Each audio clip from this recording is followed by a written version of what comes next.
And if this is your first time giving your mind a little love, I have a few goodies for you. First, don't forget to subscribe so you never miss an episode.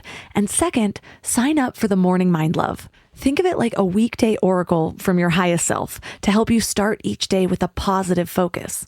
Plus, you'll get 2 gifts absolutely free: a 30-minute binaural meditation and 30 days of journaling prompts to help you remember who you truly are. So join over 9,000 people and go to mindlove.com to sign up. Welcome to Mind Love, episode 258.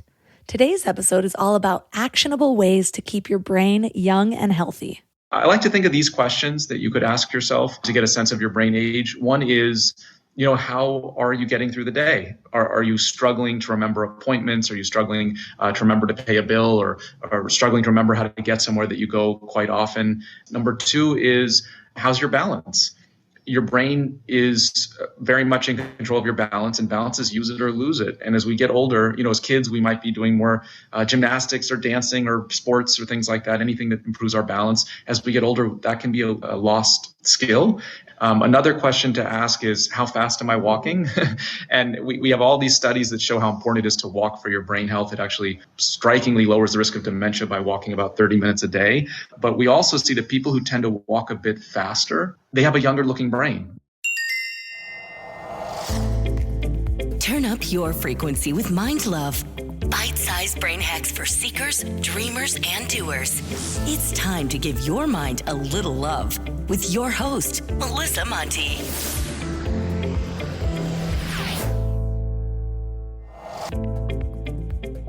If this is your first time giving your mind a little love, don't forget to hit the subscribe button. Mind love is a habit, and the more you give your mind that love and intention, the better you'll feel about yourself and your life. Plus, it's really a win-win because more subscribers means Mind Love attracts even more amazing guests to bring you their wisdom. So don't forget to subscribe.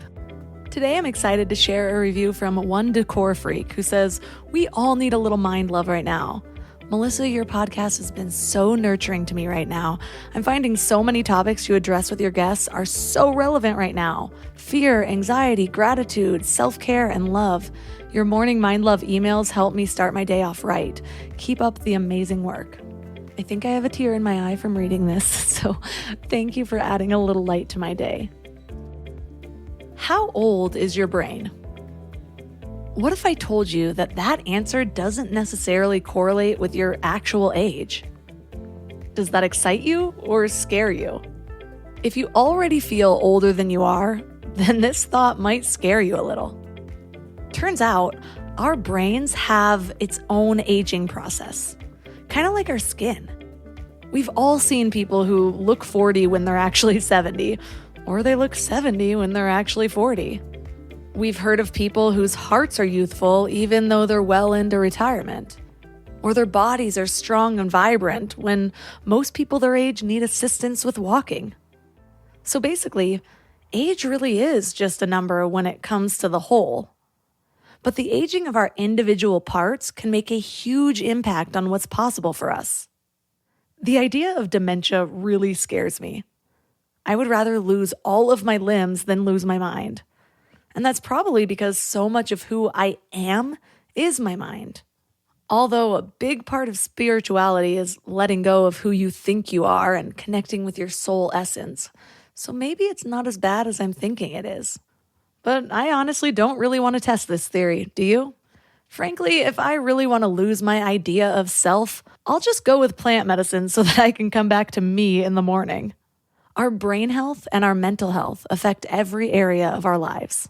What and who we remember, what we can engage in, how our bodies function, how we relate to people. Our minds are the center of the human experience. But the stats are pretty scary. We think we're moving forward and progressing as a society, but we're actually declining in almost every area of actually being human. Given that it's close to Halloween, let's go over some pretty spooky stats. In 2020, 54 million people worldwide had Alzheimer's disease or other dementias, which is a 144% increase in the last 30 years. In the US, 12 to 18% of adults over the age of 60 suffer from memory loss or cognitive problems. Approximately 1/3 of people in the US who pass away after age 65 will die with some form of dementia. A third! Now let's read some stats about how brain health relates to mental health. Among individuals with dementia, those who had a mental disorder, like anxiety or depression, developed dementia around 5.5 years earlier than those without a mental disorder. The next stats I'm going to read are going to let you know who's more at risk. Anxiety disorders, which is the most common mental illness in the US, affect 18.1% of the US population, which is 40 million adults. So remember, these groups are the ones that statistically develop dementia earlier if it's going to happen. Depression is the number one cause of disability in the world. In the US alone, 16 million people, which is 6.7% of the US population, suffer from depression. But guess what? That's an old stat, and now after lockdowns, that jumped up to over 33%. So from less than 7% to 33% in just 2 years. And now all of these people are slightly more at risk of developing dementia. 52% of all workers are experiencing high levels of stress, mental exhaustion, and burnout. So that's half, over half, which are now more at risk for depression and anxiety, which then become more at risk for dementia. So basically, we are not on a very optimistic trend. But here's the good news. There's actually a ton of things that you can do to greatly decrease your risk of every single one of these things. Dementia, Alzheimer's, mental illness, all of it. The problem is, we have conditioned ourselves to want a quick fix for everything. An Instagram ad for a brain supplement, or an ad for a brain training app. Just 5 minutes a day to a younger brain. Yeah, spoiler, those don't really work that way. So what can you do? That's what we're talking about today. Our guest is Dr. Marc Milstein. He specializes in taking the leading scientific research on health and happiness to empower people to live better. He provides science-based solutions to keep the brain healthy, lower the risk of dementia, boost productivity, and maximize longevity. And his book, The Age-Proof Brain, was just published on Tuesday, October 25th, 2022. So 3 key things we will learn are some questions we can ask ourselves to help get a sense of our own brain age, the surprising and often overlooked factors that age the brain, and 11 key factors to preserving and enhancing brain health. Hiring isn't just about finding someone willing to take the job. I need the right person with the right background who can actually move things forward, which is why I trust Indeed-sponsored jobs. Hiring? Indeed is all you need. Stop struggling to get your job post even seen on other sites. Sponsored jobs boost your post for quality candidates so you can reach the exact people you want faster, and it makes a big difference. According to Indeed data, sponsored jobs posted directly on Indeed are 90% more likely to report a hire than non-sponsored jobs because you reach a bigger pool of quality candidates. If I needed to hire someone for the podcast, I wouldn't want people who just think editing sounds fun. I'd want someone who's edited conversational podcasts for years, gets my style, knows the software. And with Indeed-sponsored jobs, I'd get actual podcast editors who know what they're doing. Plus, you only pay for results. No monthly subscriptions, no long-term contracts. And in the minute I've been talking to you, companies like yours have made 27 hires on Indeed, according to Indeed data worldwide. So spend more time interviewing candidates who check all your boxes. Less stress, less time, more results now with Indeed-sponsored jobs. And listeners of this show will get a $75 sponsored job credit to help get your job the premium status it deserves at Indeed.com/mindlove. Just go to Indeed.com/mindlove right now and support the show by saying you heard about Indeed on this podcast. Indeed.com/mindlove. Terms and conditions apply. Hiring? Do it the right way with Indeed.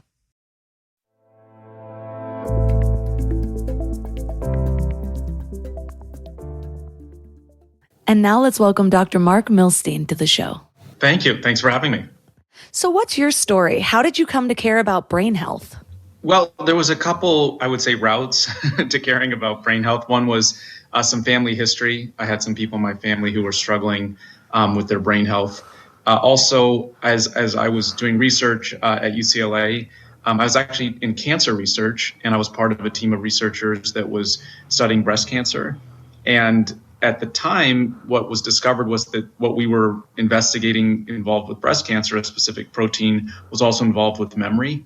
And it was interesting that something had two different functions in the body, the same protein, depending upon where it was. And it really opened up this idea that things are very much more connected than we thought when it comes to our brain, and that what's happening in one part of the body can impact what's happening in the other part of the body. And brain health has just been, or at that time, it was really exploding in terms of our understanding, and it was just really exciting. And it still is, that we're learning so much about how the brain works. And I think also that we're learning practical, simple things that we can do by understanding our brain, how to make it work better and work better longer. I think a lot of people believe that, mental decline is just an inevitable part of aging. With all that you've learned, is that something that you believe? No. So I think that's the big message of hope, is that in the vast majority of cases, we have so much more control and power over our cognitive or our mental health destiny or our brain function than we ever thought. And we clearly now see that through lifestyle factors, that we can keep our brain more youthful, we can keep our memory better, we can just really keep our brain health functioning much longer by these actions we can take. So to start out, give us a crash course on the brain, how it develops and functions. Yeah, the way I like to think about it is I like to break it down to 80 billion brain cells. And those 80 billion brain cells are like basically, more stars, more brain cells than stars in the galaxy. That's what we have in our brain. And those 80 billion brain cells, in order for them to function, they have to make connections. And that's our memories and how we move and how we think. So in between those 80 billion brain cells, whenever I mention 80 billion, people always say, well, who counted? Well, it would take a really long time to count to 80 billion. So nobody counted, but we understand it's about 80 billion brain cells with about 100 trillion connections in between them. And those connections are how we think, how we move. And so we want to keep those connections strong. And so we're born actually with pretty much all of our brain cells, but what we gain as we learn things and as we experience the world is these connections. And something that's fascinating is that we actually overconnect our brain in the first few years of life. We call these the synapses. And then as we get a little bit older, before about 8, 9, 10 years old, we start to remove some of those connections and form our personality. So we call this synaptic exuberance, where there's all these connections being made. And then we essentially, like you prune a garden, you prune them away, and then you're left with, a certain amount of connections. And then that's forms kind of who you are and what you're like as you move forward. And then continuing on through the rest of your life, your brain still is developing, making new connections. Most of the development stops around in your 20s in terms of, key functional changes. But we still make new connections for the rest of our lives. And that's why it's so important to keep learning new things and keep growing and keep, communicating, because that's what makes new connections and allows us to understand and see things and change our perspective and grow as humans. What about the brain's connection with things like the immune system or the heart and the gut? How do those connect? Yeah, that's really a big message, is that when we think about taking care of our brain, we can easily think that, I just need to do those crossword puzzles or those Sudoku. Those things can be good, but what we really see is that by taking care of our gut and our heart, our metabolism, it's all really connected. And so, for example, just, if we pick one of those, we now know that 2/3 of all the recommendations to lower risk, for example, for Alzheimer's, are really just heart health recommendations. And to put this in perspective, I always like to think of it in, some unique ways that your blood vessels, your veins, if you were to lay them end to end, they would go around the earth more than twice, just yours. And so you have to keep all those vessels and veins healthy, because that's what's the fuel. That's the fuel to the brain, is the oxygen. And if we're not supplying the oxygen to the brain through the heart, if the heart isn't healthy, it's like the pump, the engine, that impacts our ability to think and remember and be productive. So we start to see that if we want to really take care of our brain and keep it healthy day to day and for years to come, we have to have a healthy heart. And what's hopeful about all of this is that we have really good treatments for heart health. And we keep understanding that it's not just the heart, it's our gut, as you mentioned, and it's our metabolism, it's our immune system. So we can pretty much go through each system and find this really amazing connection, that our brain isn't like an isolated island. It's just very much interacting with these other parts of our body. So basically, when we're born, we have all of our brain cells, and the process of learning is really the connections that are made as we continue to learn and grow and experience the world. And so when you think about a brain that's aging or a brain that's in decline, what's happening? Is it just no longer able to make connections? And does that start because we stopped trying to make connections?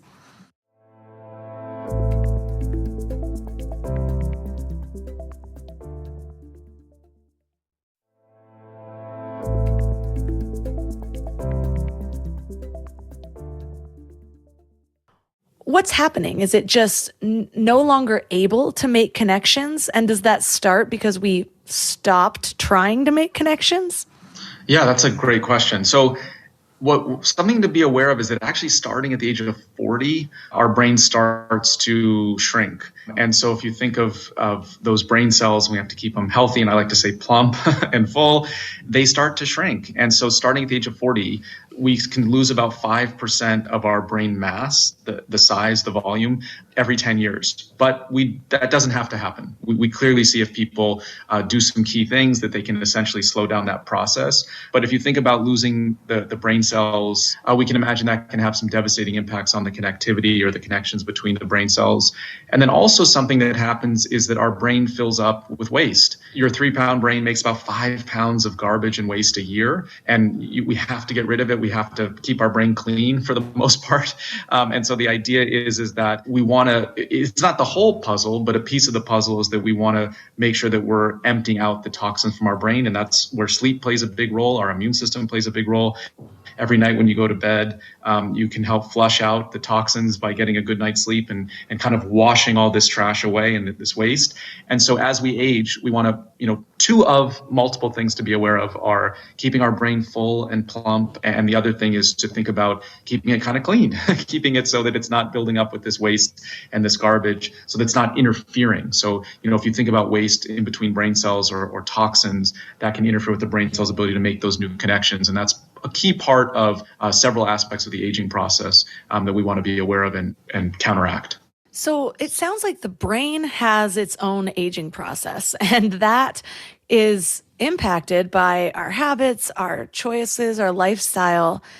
So essentially, if you were to dissect somebody's brain, their brain could look a totally different age than their body technically is.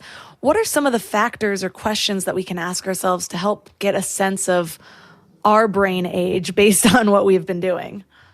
Yeah, what you said is an excellent point, is that we want to think of it that way, that we disconnect our actual age, the number of years we've been on this planet, with how old our brain is. And our brain can be older or younger than our actual age, and we can do things to make it more youthful. And that's critically important. In terms of assessing your own brain age, we don't have to all run and get a brain scan tomorrow. In some cases, that's, of course, warranted, but that doesn't mean that everybody has to go do that. That's not realistic or even necessary. But I like to think of these questions that you could ask yourself to get a sense of your brain age. One is, how are you getting through the day? Are you struggling to remember appointments? Are you struggling to remember to pay a bill, or struggling to remember how to get somewhere that you go quite often? That's something we want to assess. Number 2 is, how's your balance? Your brain is very much in control of your balance, and balance is use it or lose it. And as we get older, as kids, we might be doing more gymnastics or dancing or sports or things like that, anything that improves our balance. As we get older, that can be a lost skill. And so just taking a moment and saying, wait, do I need to do some things to really improve my balance, which is important. Another question to ask is, how fast am I walking?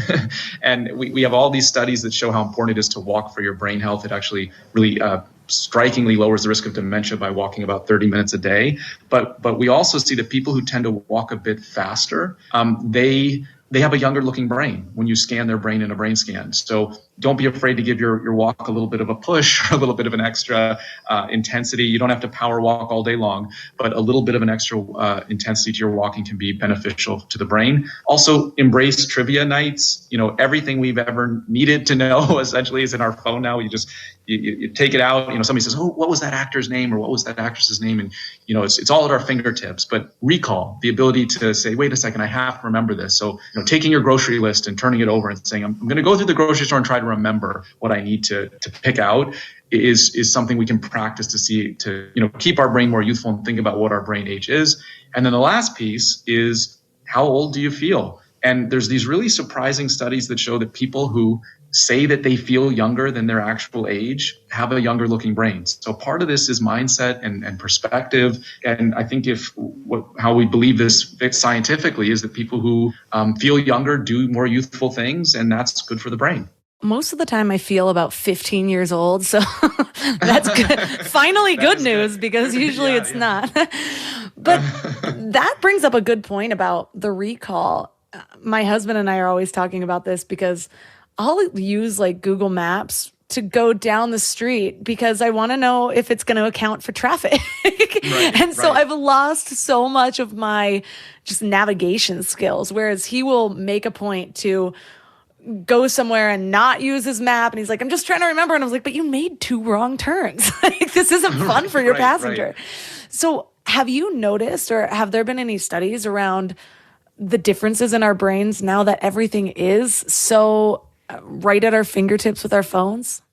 Yes, we see it. We see that recall has dropped. So there's good and bad to these things. On one hand, not having to have every piece of information at our fingertips allows us to free up our brain to be more creative and solve problems and think outside the box. That's all great.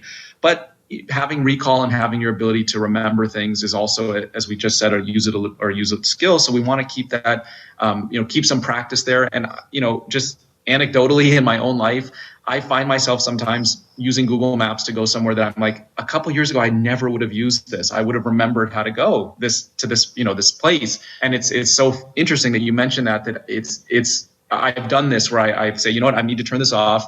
I need to remember how to go to this location without Google Maps, because it's very similar to if you've tried to remember a phone number lately. I mean, we used to remember so many phone numbers, and now it's a challenge because you put it in your phone and your brain throws it away. It lets it go. It says, oh, it's stored somewhere safe. You don't need to remember it. So there is something to be said for, we don't have to start memorizing every phone number, but saying, wait a second, I'm going to practice remembering how to get somewhere, or I'm going to practice remembering a phone number, or if you like the batting order for your favorite baseball team, whatever it is, the actors in a movie, the members of a band, having those little tricks and having fun with it is good to keep that skill sharp. Yeah, it's like I remember my first phone number that I ever had from 30 years ago.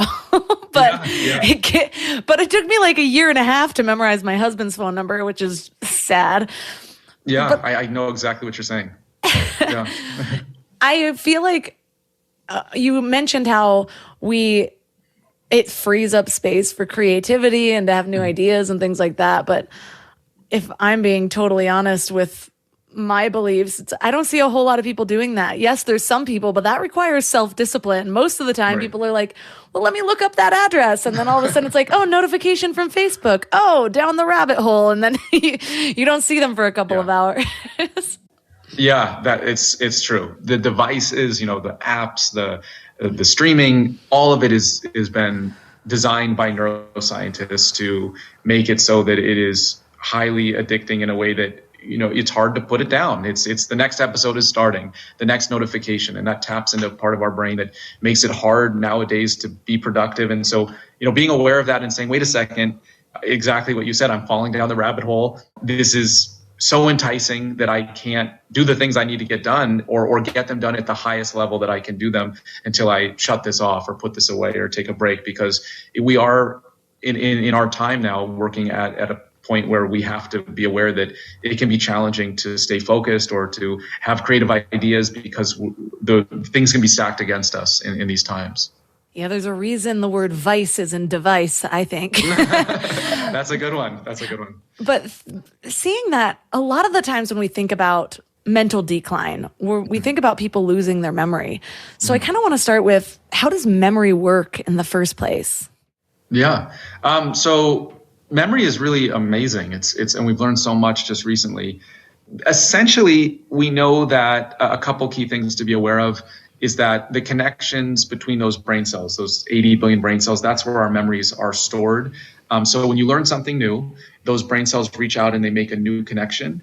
And then that connection essentially houses the memory. And then the more you practice the thing that you just learned, whether it be a new song on the piano or, something you've learned for work or just something for fun, something related to a sport, when you revisit that memory, you make that connection stronger. And that's why practice, they say, makes perfect or close to perfect. But if you don't practice, that memory physically moves apart. And that's why we get rusty at things. And that's why we forget things. That's part of what happens. And then the other thing to be aware of is that in terms of memory, we filter a lot out. So a lot of the things that we are experiencing in the world, our brain doesn't want to fill up with useless information. So why your brain won't let you remember that phone number that you just mentioned, part of that is that your brain isn't convinced it's important. It knows on some level that it can be stored somewhere else, so it's not going to waste precious connections on that information. And so we have to get over that hurdle sometimes and make the information important enough to our brain for it to remember. And part of that is we know that if we make it more emotional, we make it funny, we make it scary, those are memories that tend to stick easier as opposed to just, like a random password. That's why we are constantly hitting password reset on our computer, because that information our brain figures is not important. Even though it is important, our brain isn't convinced of it. So the key thing is that these 80 billion brain cells, they make these connections. We want to keep those connections strong. We do also, part of having a good memory is letting go, forgetting things. It's okay to forget, especially things that we want to let go of. We just want to be practicing keeping the things we want to keep strong in terms of memory strong. And it's okay to let go and forget things as well. And then one last piece of this puzzle is that when we go to sleep at night, part of what's happening is we make the connection stronger while we sleep. And that's why sleep is so important to memory, because it's the time where our connections are solidified or made stronger. So fear can actually make you remember something. Is it only if it's remembering a scary incident, like something terrifying happened, so you're never going to forget it? Or can you actually somehow utilize that in memory training? Like write a phone number on the wall, tie yourself to a chair, and cover yourself in spiders. Yeah, I don't really want to go that far, but the idea is that what your emotions make memories stick. And so there's a line there. So especially, if the memory or the experience is too traumatic, then in some cases that memory is solidified in a way that can be damaging, or it can be blocked out. And we don't completely understand biochemically how that happens, but we do understand that memories are tagged by chemicals in the sense that when you're having an emotion, your brain takes that connection at that synapse and goes, this one's important. And if we think about our survival over, a long time, you think about your ancestors, they had to remember things that were scary or that were dangerous or things that made them laugh, because those things were the things were more important. And so part of this is that when things are surprising or new or different, your brain tends to pay attention. It tends to make the connection more readily. And we see this in terms of focus, that even just new environments tend to allow us to be a little bit more focused, working in a new room, going to a new coffee shop. That's why on vacation, people are like, oh, I had all these new good ideas. There's something for new environments that our brain loves in terms of kind of waking it up, or it's part of this dopamine release in the brain that helps us focus. So yeah, we don't want to go, it's a fine line with emotions, but in terms of going too far. But if you want to remember things, there's something to be said for making it funny, making it silly, rhyming someone's name with something funny or silly. Some people want to go the scary route. That's okay, as long as they're comfortable with it. But emotions are a key part of our memory for sure. Yeah, I'm a big fan of mnemonic devices. I'm always coming up with weird things. And my husband's like, how did you even make that connection? I'm like, I don't know. Yeah, those work really well. Like mnemonics, rhymes, music, also locations. So there's all these memory tricks where people kind of put things in different parts of their house and they imagine themselves walking through the house if they want to remember a list. Those are the really powerful parts of our memory. And what's not very powerful is just like, I'm going to remember this. That doesn't really work nearly as well as tapping into those things that we're talking about now. So for some reason, one of my biggest fears is developing Alzheimer's. I don't know where this fear came from, and I've been working on it, because I also believe that the more I fear something, the more likely it's going to happen, whether or not that is true. But in reading your book, I don't think I ever really realized that Alzheimer's and dementia are not quite the same thing. How do they differ?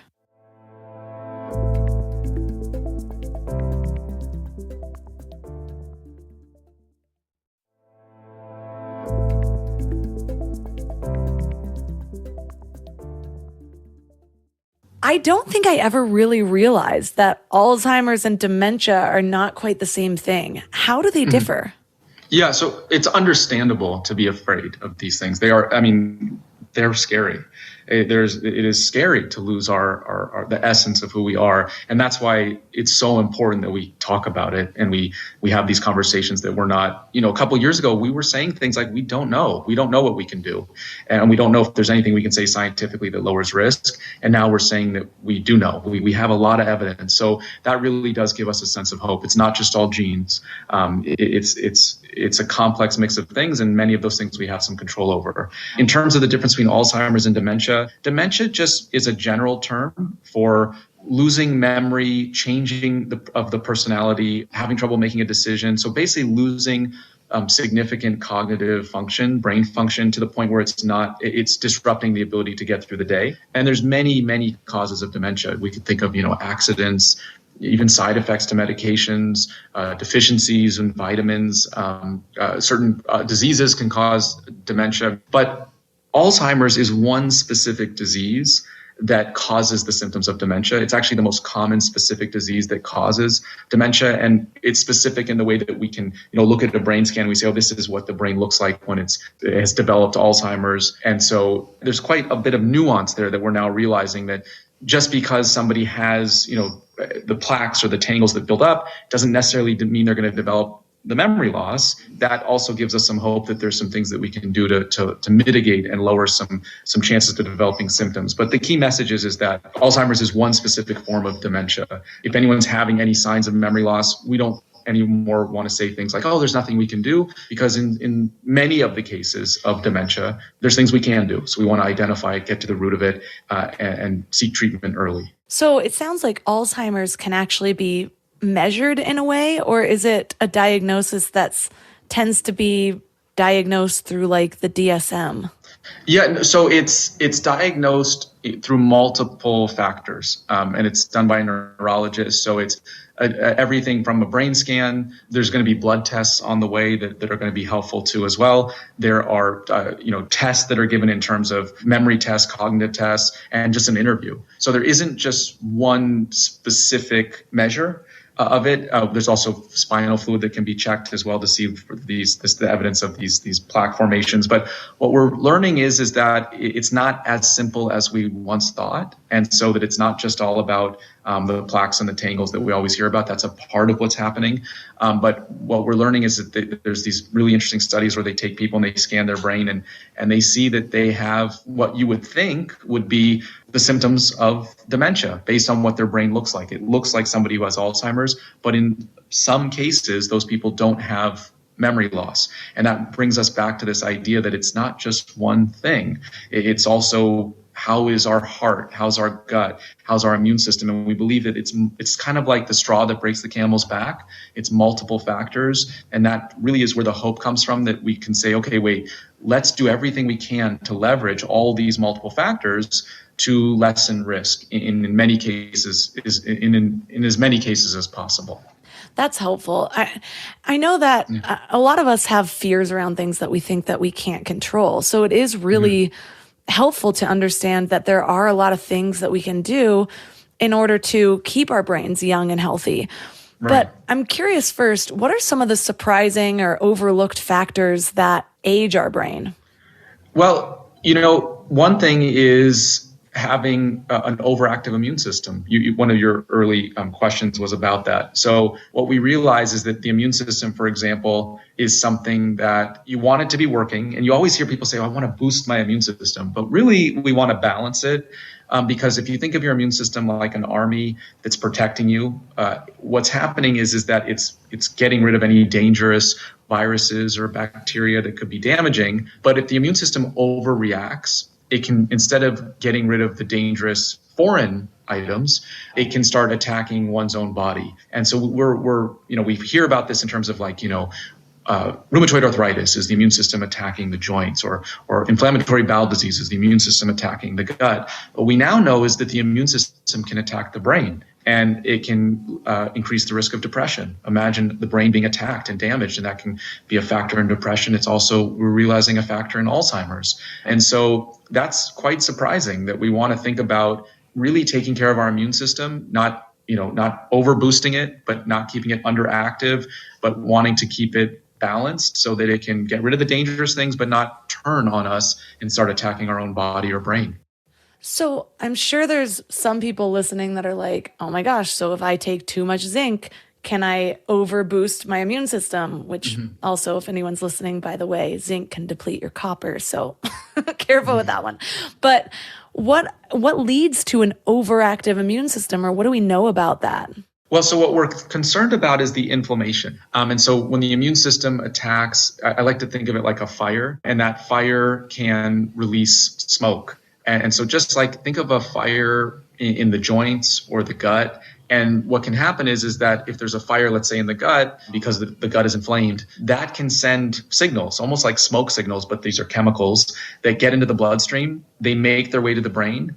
And then the brain, there's some immune cells in the brain that get confused. They're like, wait, what's going on? What's going on? And they panic and they start to attack healthy brain cells. So we start to realize that what's happening, in the gut, what's happening in our joints, it can be impacting our brain. And the good news is that we have good treatments for inflammation now. We in the last couple of years, we've made major breakthroughs in our understanding in terms of just lifestyle factors, what we're eating, how we're sleeping, all these lifestyle things that we can do. And if we think of inflammation like a fire, we just want to put that fire out so that we're not spreading these confusing signals to the brain, the immune cells in the brain, that can start attacking or damaging our brain. Another thing that you bring up in your book is how insulin resistance and diabetes relate to brain aging. And I've never really put those things together. I don't think diabetes, brain, so how are they related, or what do we need to know about that? Yeah, it's one of the least talked about, but we need to talk about aspects of all of this. We know now that besides your age, the single greatest risk factor for developing Alzheimer's is untreated diabetes. It's right up there at the top of the list. And what we realized is that diabetes and Alzheimer's are actually quite similar. The brain is undergoing metabolism. So it's using sugar. That's the fuel. The brain uses basically oxygen and sugar to run. It's like the gasoline for the brain. And if that's not working correctly, you can imagine that if your brain isn't processing sugar correctly, it's like those brain cells are becoming depleted. They can't make the new connections. They can't find the memories.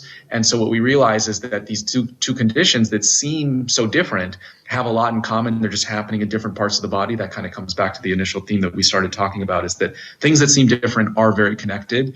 And the hopeful news in all of this is that we actually have evidence that shows that if you treat diabetes, if you treat prediabetes and also insulin resistance, that we can protect the brain. And there's actually these really fascinating studies that show that people who have managed diabetes, it's under control, they might have lower risks of Alzheimer's than the general population. If it's not treated, and it's not managed correctly, then their risk goes way up. So we start to realize that metabolism, how we deal with sugar, how we process it, how we use it, is part of our brain health too. It's not just related to our energy and diabetes and insulin resistance. So there's this really strong connection there. But again, we have good treatments for diabetes. We have good medications and lifestyle factors. We want to take advantage of them. It's like another straw we can take off the camel's back. So another thing that on one hand seems very related, but on the other hand, a lot of people don't really understand how, is mental health and brain health. Because so much of our mental health is emotions, and that's just like a whole body thing. It's not just in our brains. So how does our brain health affect our mental health, like depression or bipolar? Yeah, that's so important now, more than ever. It's always important. But there's these statistics that I would just describe as jaw-dropping, which are that before the pandemic, 8.5% of the United States, the population, was suffering from depression. Now, about a few months ago, the study came in, it was 33%. So that's shocking. That's not only critically important for our day-to-day wellness, and it's critically important for our overall wellness, but we also see studies that have come out this year that show that people who have untreated depression, for example, they develop dementia about 5 years earlier compared to people who don't have a condition, don't have an underlying issue with depression or anxiety. And so really it's what you said, is that our mental health today, we have to start making this connection, impacts our brain health tomorrow and 5, 10, 20, 30, 40 years from now. And the way that these things are connected is multiple factors. But if we're suffering from anxiety and depression, we might not be sleeping as well. Sleep is when we remove the trash from the brain. It's when we re-energize our brain. If we're suffering from anxiety or depression, we might not be having meaningful social interactions. That's a part of our brain health. We might not be eating properly. We might not be exercising. It's kind of a multiple factorial. And then just biochemically, in terms of what's happening in the brain, is that depression, anxiety can cause upregulation or an immune system response. There's an immune system response if we're having emotions in our head, that impacts our immune system. We see it clearly. If you're nervous, if you're scared, it's okay in a moment to be nervous or scared or be stressed out. That's okay in a moment. But if it's happening all the time or it's too much, we're releasing too much cortisol. And in a moment or in a burst, cortisol is actually really good for your brain. It's okay to have a moment of stress. It's okay to be, want to get things done and have a challenge that you want to tackle. But if that cortisol turns from a drip to like a fire hose, then that key chemical is very damaging to the brain. It's overwhelming, and it can damage brain cells, damage connections, so that we now see that our emotional state, nothing wrong with having emotions, but if they're too much too often, if they're overwhelming, if they're not managed, that can be damaging to our short-term and long-term mental and brain health. So covering myself in spiders to remember things should not happen often because I'm aging my brain. Yes. A moment of it is okay if that what works for you. But and it's all how people handle things. So, some people, high amounts of stress are very different to different people. So we want to, this is a part of this is us taking a step back and saying, it's not necessarily the amount of stress, but how am I handling it? And am I taking breaks from it is an important piece of awareness. So I've got to ask, the people that you work with, the scientists, the brain experts, are they actually surprised that the stats are what they are after the regulations of the pandemic? Because I feel like the moment I found out what the regulations were, I was like, oh my God, this is going to be terrible for people's mental health. Yeah, I think that it's a good point. I think it depends on who you talk to. There's always different perspectives, but I think just that jump, and in terms of, wow, we need to talk about this. We need to make this part of the conversation. We need to get this information out. I think is where it stands. It's on one hand, as you said, it's not surprising based upon what we've been through the last 2 years. It's understandable on so many levels, but we can't sweep this under the rug. Yeah, we've made a lot of progress in our ability to talk about mental health, but it doesn't seem like as a society we've made a ton of progress in actually looking out for our mental health and actually setting up our society in a way that really nurtures mental health. The progress that I see is that there's not as much of a stigma in admitting that you struggle or taking a mental health day off. But man, it just seems like maybe it's capitalism. Maybe it's the profits over people that pops up so much in our culture, which is understandable. I mean, we're all on so many levels selfish. Yeah, it's a complex issue for sure, and I think that it's a process. I mean, I think what you're doing is helpful, very helpful, and very important to talk about this and get this information out. Is very appreciated. And I think that, we've come far, we have a ways to go, and there's natural tendencies that help us as humans and natural tendencies that make this more difficult. But I think that what's good about being a human is that if we're aware of it, we can try to make changes, and from those changes, sometimes little things can have a big impact. But it's a work. I think it's a work in progress. I think it's something to say for sure. So let's get into some of the actionable solutions to keeping our brains young. But first, I want to talk about what doesn't work. What are some of the false promises or marketing hype that, pop up in those really compelling Instagram ads or whatever? Yeah.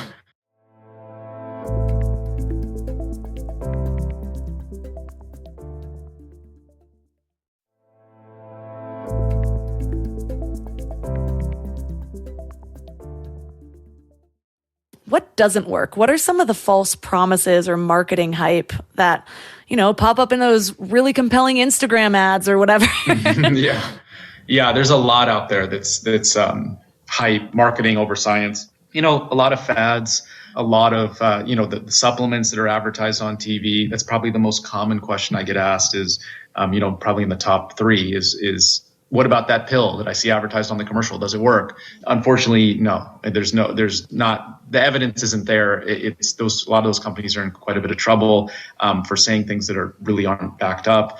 I wish there was some, just simple a pill that we could take and it would all go away. But on the other end, there are things we can do, and a lot of them are fun. A lot of them are things that are like, being social, going out and taking a walk, thinking about eating, minimally processed food, thinking about getting some exercise, being on top of our health. That one might not be in terms of going to the doctor, not be super fun, but just thinking about day-to-day little choices that can have a big impact. Prioritizing our sleep, as you said, taking care of your mental health, making sure that that's a priority, especially in a world where that can be very challenging to do so. Instead of it being one action, it's more of a comprehensive idea or comprehensive steps that we can take. Not to say that everybody has to make major changes. I think that can be overwhelming. It doesn't mean that we all have to, make drastic changes, but even starting somewhere with saying, I'm going to walk more. I'm going to try, 30 minutes a day lowers the risk of dementia. I'm going to really make that part of my day. The studies suggest it doesn't have to all be done at the same time. So that's something that it's one of the multiple things that we can say, I can start that tomorrow. I could start that today. And I can add that in and I can make it part of my day to day. So it really is. Everything is. I feel like I've always known this, but it's called quackery when you say that like everything's connected. Yeah. Still to this day, when you look up functional medicine on Wikipedia, it only talks about how it's alternative, unproven, disproven quackery pseudoscience. And I'm like, functional medicine is a holistic look at our health. Like, I don't understand what Wikipedia is missing and who let them write this and why do they keep changing it? Yeah, I'm surprised to hear that. I think that I give a lot of talks to grand rounds to physicians, and I think the reception, the feeling is that this is the future, that this is where we have to go. That as our ideas evolved, that things became hyper specialized, and that has its benefits. But it's true that if we want to take care of our overall health, and we want to if we really want to take care of our brain or our heart, we have to see how these systems interact and they work together, and we can't just have a magic solution for one thing. It's more of a comprehensive functional approach. Yeah, it actually still says, I just pulled it up. Its proponents claim that it focuses on the root causes of disease based on interactions between environment, gastrointestinal, endocrine, and immune systems to develop individualized treatment plans. It's described as pseudoscience, quackery, and at its essence, a rebranding of complementary and alternative medicine. I get so mad whenever I go to this page. I always check it to see if they've changed it yet. I'm like, but everyone agrees now that everything is connected. Like, why is this still here? Right. Clearly the pharmaceutical industry wrote it. Yeah, that's surprising. I haven't seen that. But that's too bad. So what about stress? Because everyone's stressed out. How bad is it? What do we need to watch for? How do we know when we are too stressed versus, a healthy amount of stress because we're all human? Yeah, so that's the key point, is that stress is actually good in bursts and moments. And we want to think of that. We want to embrace some stress. Like, I like to think of it like your brain and body are like a car. If you don't drive it, it falls apart. If you overdrive it, it falls apart. So taking a moment and checking in, and that's where mindfulness has moved from kind of a new age mystical eye-rolling idea to mainstream medicine, where we realize, wait a second, this is one strategy that people can use to check in on their stress levels and just say, how am I feeling? How am I doing? Because we live in a world of a lot of distraction. We're constantly moving from device, as you say, vice to device over and over again. And we can be distracted and not realizing that, we're constantly being hit with the next news story or the next email or the next text. And if we're not aware of it, I like to think of your body or our bodies like a glass, and stress is like the water in it. And there's nothing wrong with having water in the glass, but if it overflows, that's when we're concerned. And sometimes we're not aware that the glass is overflowing because we're so distracted with all the stress that's around us. It just keeps compounding and adding. So being aware and taking moments during the day and saying, I just need to disconnect for a moment, even for a minute here, a minute there, and say, where are my stress levels? How am I feeling? Okay, I'm I'm like a 9 out of 10, I'm a 7 out of 10, or I'm an 11 out of 10, and I need to take a moment and bring these levels back down. Because we clearly see when people do this, they have less incidence of burnout, they feel better later in the day, they feel better tomorrow. I mean, I'm fascinated by athletes, and just watch an athlete. You know, they're on the pitcher's mound, they're in the batter's box. You see the deep breaths, you see the checking in the moment to calm themselves down so they can, succeed in that next moment. And it's just kind of a really good metaphor for life.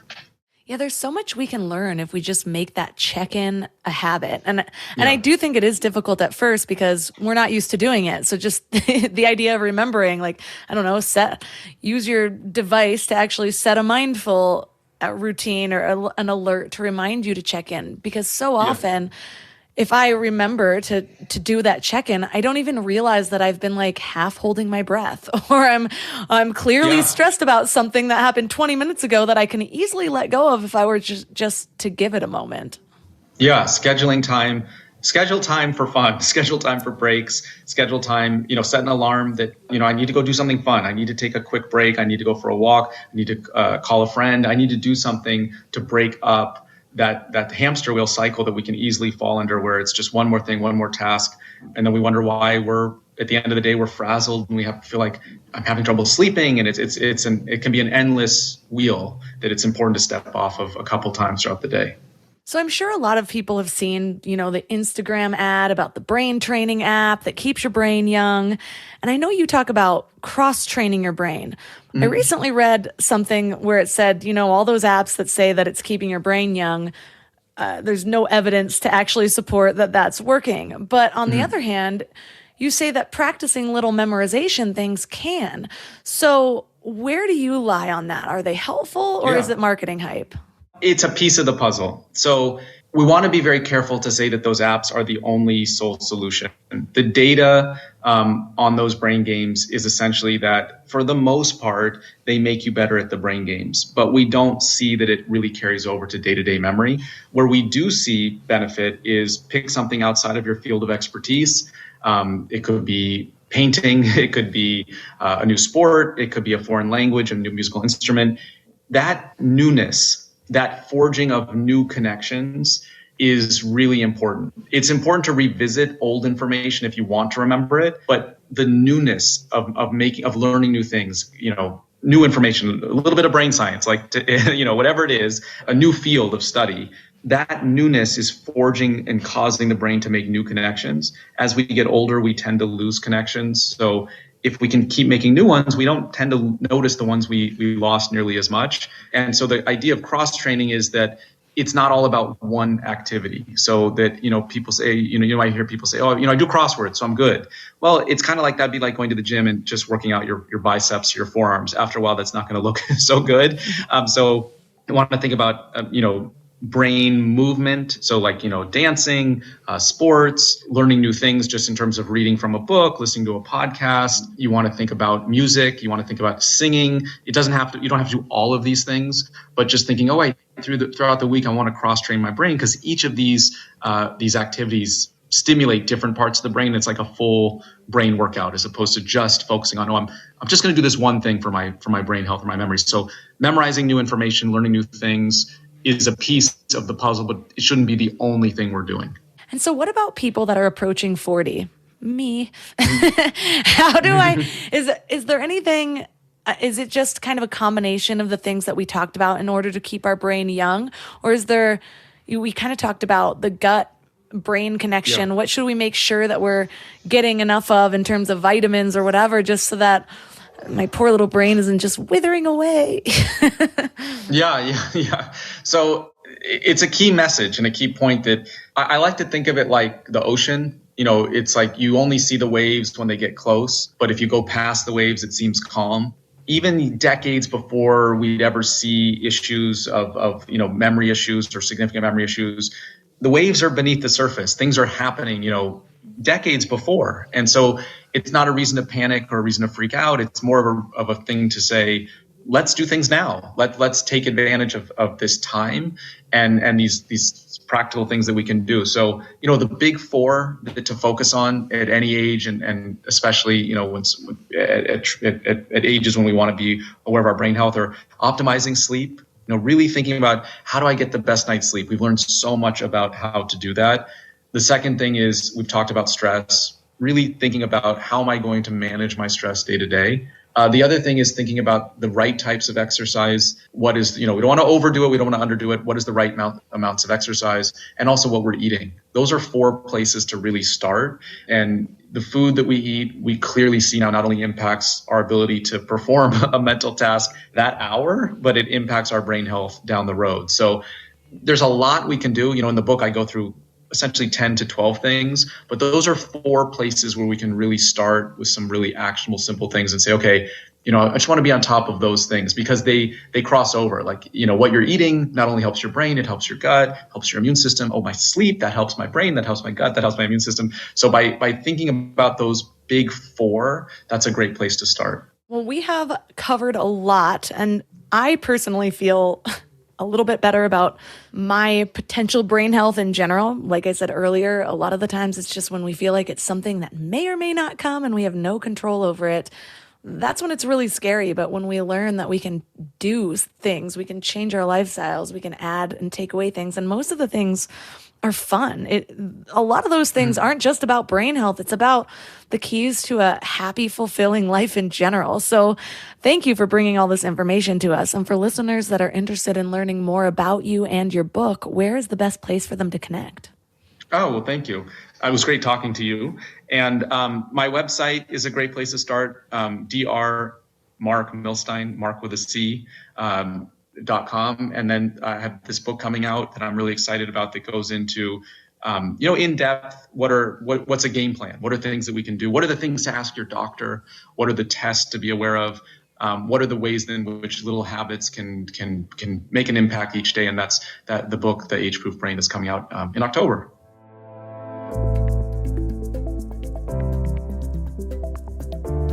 All the links for this episode are at mindlove.com/258.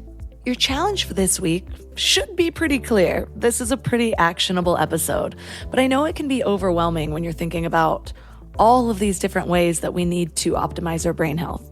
So pick your top 3 that we mentioned that sound fun to you, like a positive addition to your lifestyle, or maybe something that you can just lean a little harder into that you're already doing at some level. So for me, prioritizing the movement, I am really pleased to hear that balance is one of the things that's extra helpful for brain health, because yoga is my favorite form of exercise. And like you said, you don't want to overdo it, you don't want to underdo it.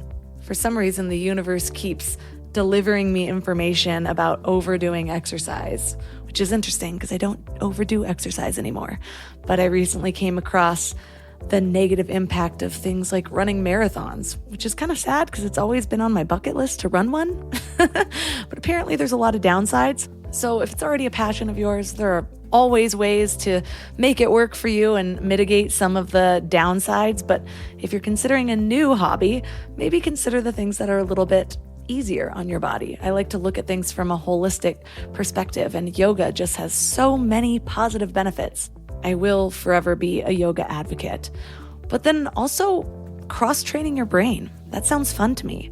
Whether you're playing around with a few different apps or you're turning off Google Maps next time you're going somewhere that you vaguely know the directions to. It might feel a little stressful sometimes, but that is one of the positive stresses, the working hard to make connections or to learn something new, to memorize, to play an instrument. I recently downloaded a ukulele app and borrowed a ukulele, and I've been plucking away at it, and it does add a lot of joy. I'm also diving back into playing the piano, and I have an app called Quizlet that I love. Whenever I'm trying to learn new things, I can just easily create a flashcard deck One of the ways I've been using this is for words that I come across that I don't know. I'll just go in my vocabulary flashcard deck and quickly add the word. And the cool thing about this app is you can just add a word in it and it'll automatically pull up the definition. So you don't even have to do that much thinking when you're creating it. And no, they're not a sponsor, but these are just fun ways where you can get creative with the ways that you learn rather than flashing back to high school tests and being re-traumatized. So let me know what you come up with. Let's share some ideas. Reach out to me on Instagram at mindlovemelissa.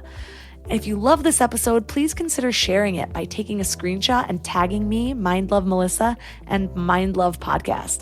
I love resharing when you guys share. I love seeing who's listening and how it's impacting you. So please don't hesitate to reach out. It totally lights me up. And you know what else lights me up? 5-star reviews on Apple Podcast and Spotify. Absolutely love them. It's like giving a toddler a lollipop. I'm stoked about it. So if you feel like doing that, just know that whenever you leave a 5-star review for Mind Love, an angel gets its wings. If you'd like to support the show, the best way to do that is by one of those 5-star reviews or by joining Mind Love Premium. You can do that at mindlove.com/premium. You get a whole backlog of over 50 exclusive episodes that are only available for premium members. You get an ad-free listening experience. You also get early release episodes, and you get other bonuses like meditations. You can also support one of my sponsors. I love them. They support me. I'm very picky about who I allow to sponsor this podcast because I only want to share things that I'm actually passionate about, that I actually believe in the mission, the ingredients, and all of that. So you can find all of them at mindlove.com/sponsors. And that's all for today. So thanks for giving your mind a little love today, and I'll see you next time. Thanks for tuning into Your Higher Frequency with Mind Love. Head to mindlove.com for a free gift to keep your vibes up until next week.